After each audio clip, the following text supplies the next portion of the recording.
Changing too many things in your business at once leads to instability. And this is why anytime I invest in a new business coaching, in something for my business, I go through and unsubscribe from stuff that's going to clutter my mind and have me confused. This is why they call it spring cleaning, right? We're in April. A lot of people like it spring cleaning theme.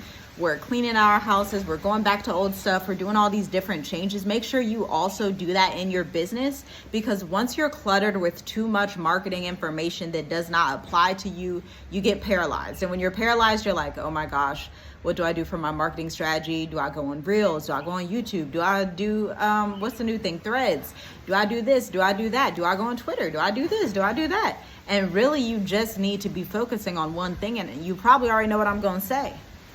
You need to be focusing on building your email list.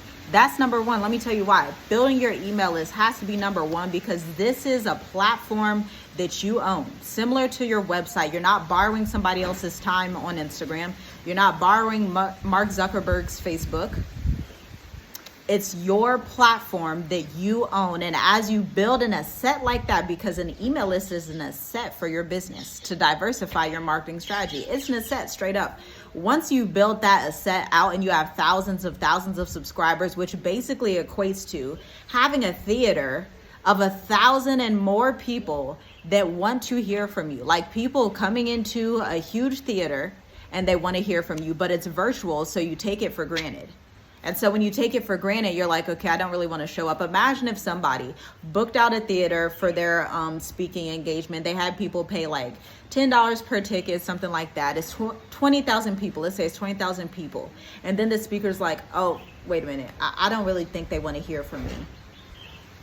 Their audience would be mad, number one. Then number two, the audience would be confused. Like, why do you think we don't want to hear from you when we opted in to hear from you? And so that guilt that you feel around content creation with email is not because you don't have valuable things to say, but instead it's because you feel overwhelmed. You're scatterbrained, you're looking in 15 different marketing strategies.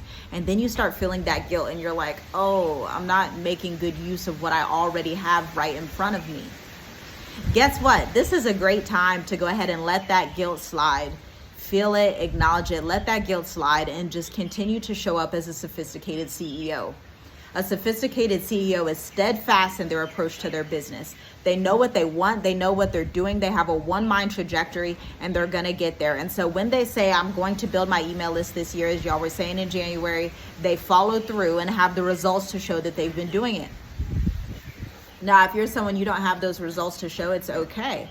There's plenty of resources out there. Actually, if you just binge my Instagram Reels and actually download the free resource that is in the link in my bio, 21 Client Attraction Marketing Strategies, you would have loads of content for your welcome sequence, for your email newsletters. You would have so much tangible information to apply to your own business, but it's only going to happen when you are steadfast with your approach and stable in your mind about your business goals. So I hope that you continue to be stable this year.